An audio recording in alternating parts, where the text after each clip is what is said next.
welcome to Lessons in Logic video number, I believe, 54 already.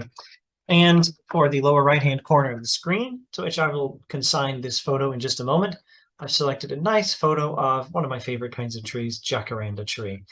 The author, the photographer, allows me to use this if I understand this text correctly, as long as I attribute Pawan Tiku took this photograph. A lovely jacaranda tree in India. Number 54, arguments from analogy. All right. I can't remember if I ever came up with an argument from analogy that would be deductive, unless you just worked it in almost artificially. Let's just say for now assume they're all inductive.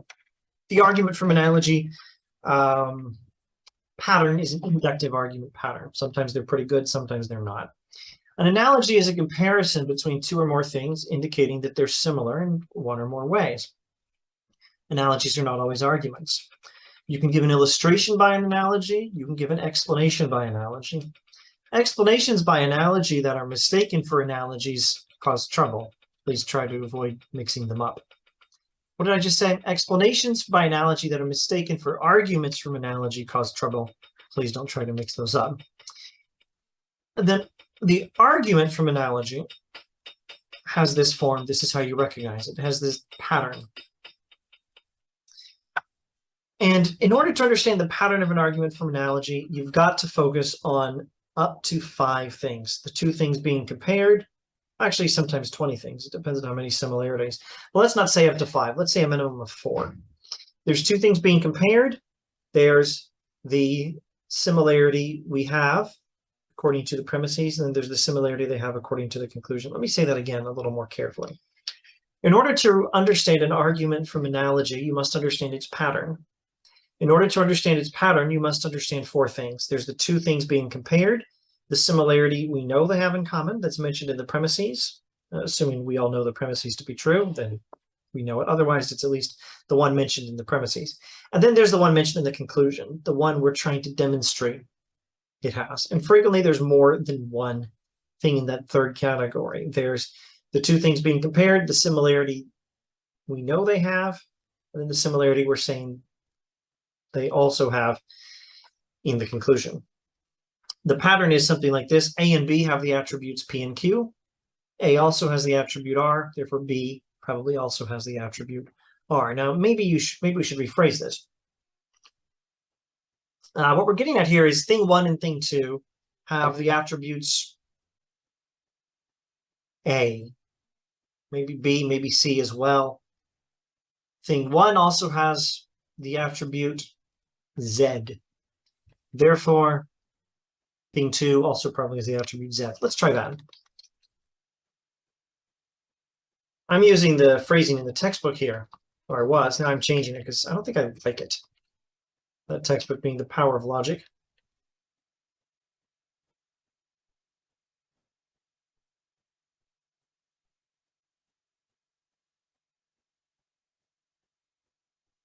I don't know that we need to italicize.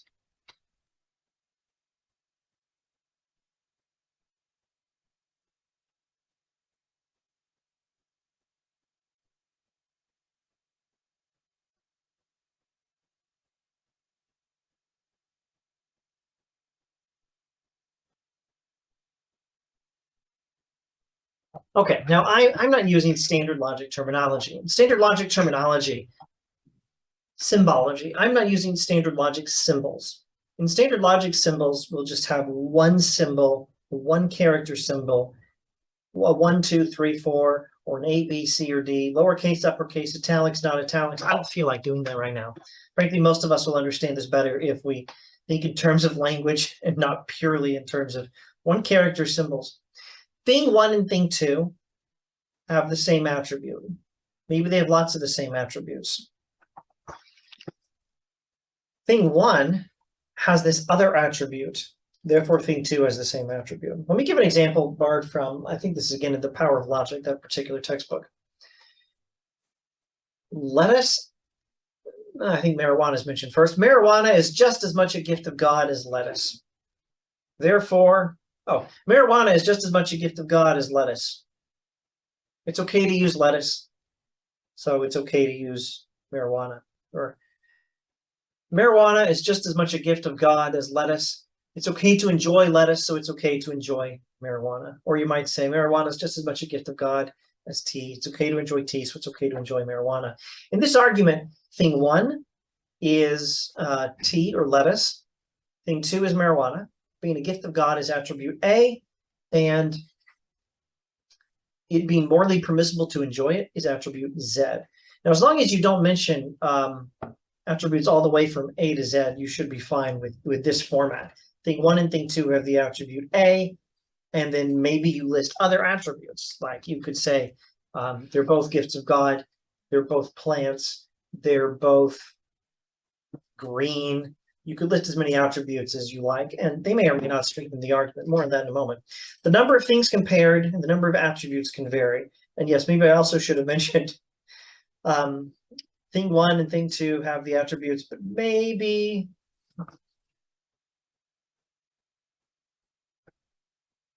you could add more things. You could say marijuana, lettuce, and tea, and coffee, and cucumbers are all gifts of God, and they're all green, and they all grow in dirt. It's permissible to enjoy cucumber, tea, coffee, lettuce, therefore it's also permissible to enjoy marijuana. So the number of things compared could vary, the number of attributes mentioned could vary. In fact, you could argue for two attributes in the conclusion. Let's keep it simple, though. Keep it a little bit simpler. Minimum of two things, one attribute, but it's common enough to give more than one attribute in the premises that we know they share. So I think I like this representation of the form of the argument. I think it's a nice, clear representation. Let's copy and paste. We might need it later. Here's a recommended strategy for analyzing analogies. First, when you look at an analogy, ask if someone's trying to persuade us of something. If not,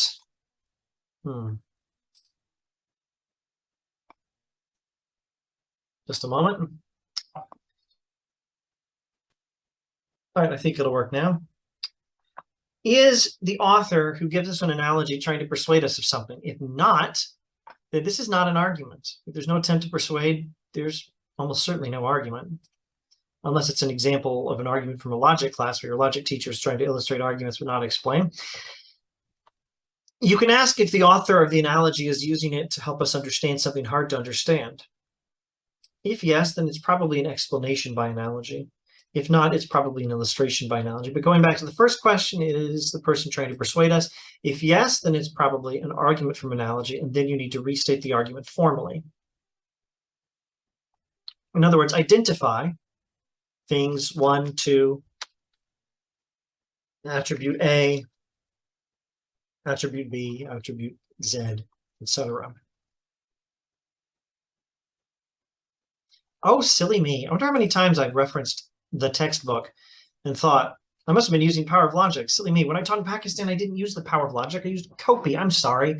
A number of times in this video or past videos, I may have referenced the power of logic, when really what was influencing me was the copy textbook, which I think is simply called Introduction to Logic. So sorry, I may have made some mistakes there. That's why I had this video at the beginning of the whole series where I said, here are my sources, this logic textbook and that one and another one.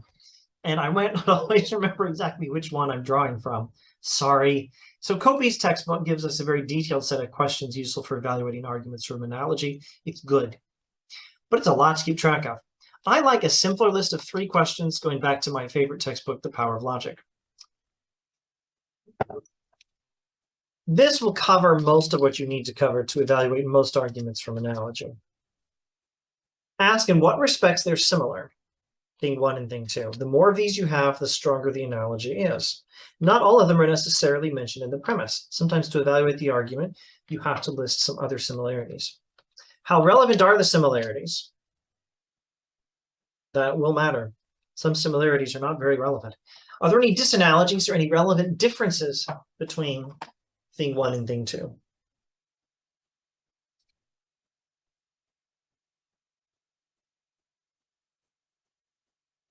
Generally speaking, the more relevant differences there are, the weaker the argument is. However, I did want to mention, it is possible to find differing characteristics that strengthen an argument. So there's this one Jesus gives. Human beings are like sparrows because they're both important to God. God watches over the sparrows. Humans are more important to God than sparrows, so expect God to watch over you, O ye of little faith. This, from the Sermon on the Mount, appears to me to be an argument from analogy, and it's possible to find, in fact, it's even found in the premises, a disanalogy that actually strengthens the argument. So it does happen. Usually, disanalogies make an argument weaker. All right, so maybe I should have included this in the flow chart, but if an audience is under some attempt of persuasion by the person making the analogy, then it's almost certainly an argument from analogy. And then you need to restate the argument formally and then evaluate it. So there should be an extra step here.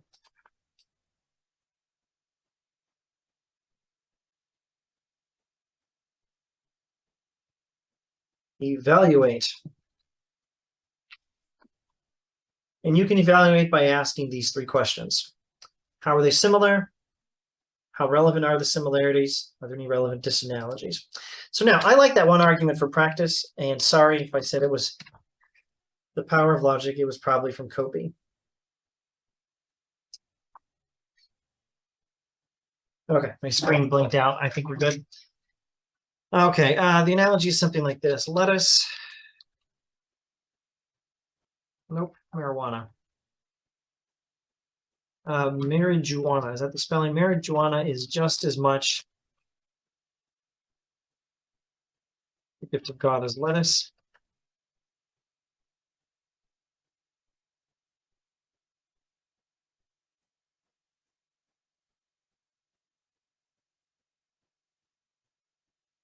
Marijuana is just as much a gift of God as lettuce. It's okay to enjoy lettuce, so it's also okay to enjoy marijuana. Now, we're assuming this is given with the intent to persuade.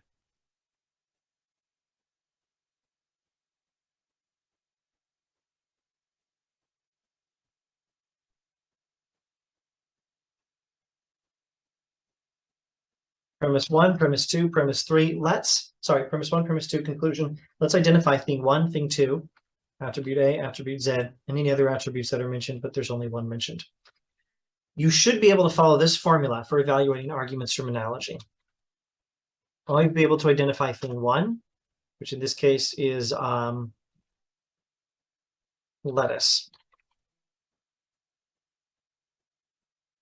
And identify thing two, which in this case is marijuana. Identify attribute A and attribute Z.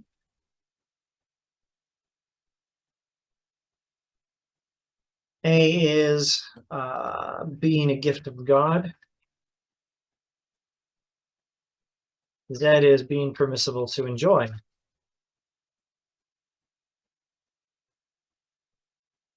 And then, once you identify the structure of the argument, then you set about evaluating it. We just kept this up here so we remembered the pattern of the argument. So now here's the argument. Now I've identified the components of the argument from analogy. Now we evaluate the argument.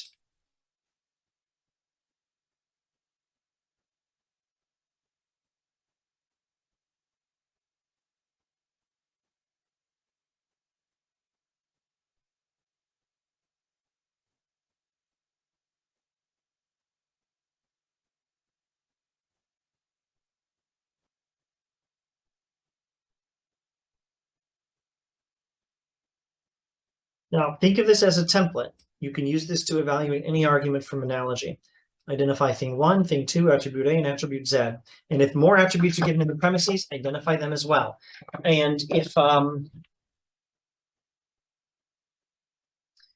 more things are given in the premises, identify them as well. Try not to be confused. If you mix up thing one, thing two, it could ruin everything, or it could be completely harmless, depending on whether there's any clarity as to which one's the one in the conclusion only and which ones are just in the premises. All right, so the way I'm phrasing the argument, two is the one that's in the conclusion. Thing two is the one that's in the conclusion. Thing one is the one that's in the premises only. And keep in mind, different textbooks will give you different terms. And Copy, not Power of Logic by Lehman, etc. Copy's textbook will give us those lowercase letters A and B instead of thing 1 and thing 2, but I just don't feel like it today.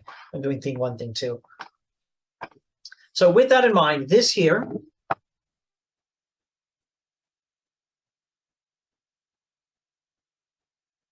is a template you should be able to use to evaluate any argument from analogy. Remember how to tell what thing 1 is, what thing 2, attribute A, attribute Z. Keep track of other details given in the premises, and don't lose track of which questions you're answering. Now let's evaluate this argument. What questions are we answering?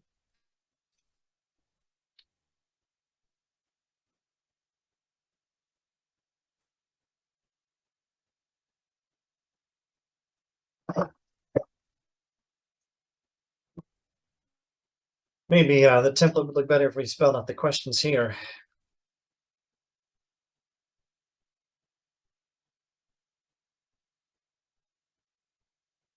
All right.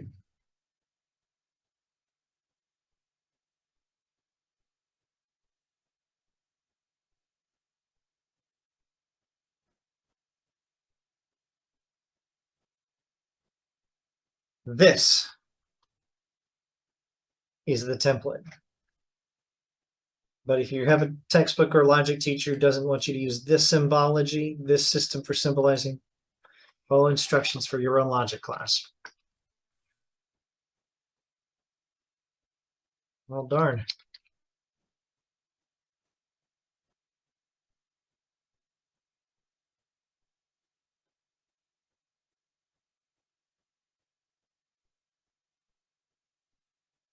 Screen keeps going blank. Okay.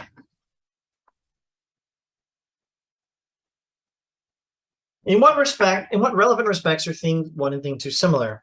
Well, attribute A, they're both plants. That's relevant. There might be several others. I wouldn't actually list the color. They're both green. That's not relevant. I wouldn't list they grow in the dirt. That's sort of implied by them being plants. You can list lots of similarities, but they're not all going to be relevant. Off the top of my head, I can't think of anything other than attribute A, that they're both gifts of God, at least according to the premise, and many of us agree, but that and they're both plants. Well, one more. They're both pretty commonly used. So there you go. On occasion, both might be recommended by doctors, I guess. Now, I think actually it's pretty rare for a doctor to recommend either. A doctor might recommend more fruit or vegetables or fiber, but rarely will a doctor, I think, mention lettuce specifically. I don't know how often doctors recommend marijuana, but it's probably very rare and only for people with serious terminal cancer or things like that. Don't quote me on that. I don't know that sort of information. So there are 2 major similarities and at least one more that's somewhat significant. Here's one that comes to my mind, but I'm not sure it's very significant. I would think, assuming we're not questioning the premise, that we may once we're done evaluating it. Right now, we care whether the premises support the conclusion well enough. So we're not challenging the claim that these are gifts of God. What we are willing to challenge is whether that's particularly relevant to the conclusion. If we find out the premises do support the conclusion, then we can reject the premise and say, yeah, but I don't think it's a gift of God. We can reject the premise if we need to. Right now, that's not our job. I'd say, still thinking in terms of templates, you could just copy and paste your list of relevant similarities and then address them one at a time. I would think the fact that they're both gifts of God would be very relevant to the conclusion. It doesn't guarantee the conclusion all by itself that I can tell, but it's very relevant. Both are broadly used. That's probably fairly relevant. They're both plants. Actually, I don't know if that's relevant. Maybe somewhat. My screen keeps going blank a lot. I got to wrap up this video in a hurry. Both are broadly used. I don't know how relevant that is, but it's somewhat relevant, probably. Doctors might recommend all kinds of things in weird cases. I don't really know how relevant that one is. Are there any relevant disanalogies? Well, here's where the argument completely collapses and reveals itself to be just a disastrous argument. You know what was left out, though? There's a 4th question you can ask. What other similar things are there that have attribute A, and do they also have attribute Z? Like, again, lettuce is accompanied by tea and coffee, and cucumbers, and that they're also gifts of God that is permissible to enjoy. But so are jacaranda trees. And you're not supposed to eat them. At least I've never heard of eating a jacaranda tree. Granted, I'm not familiar with all the herbal remedies out there, but I have my doubts as to whether jacaranda goes into any of them. So relevant differences. Lettuce is never illegal. In most times, most places, and for most reasons, marijuana is illegal. I've never heard of any health detriment from lettuce, as long as it's not the only thing you're eating. Marijuana tends to be addictive. It might also be relevant that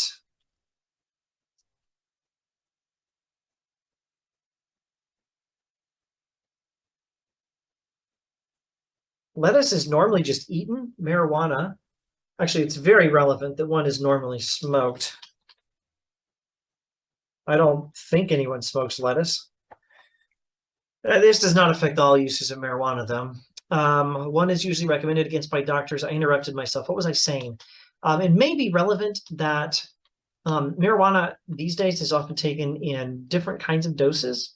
Like, there's the grow the plant and smoke the plant, and then there's whatever fancy things they might do these days to make it extra powerful or extra addictive. But I'm not going to type that up. It's too many words. I need to wrap up this video, and it would only apply to some uses, I suppose.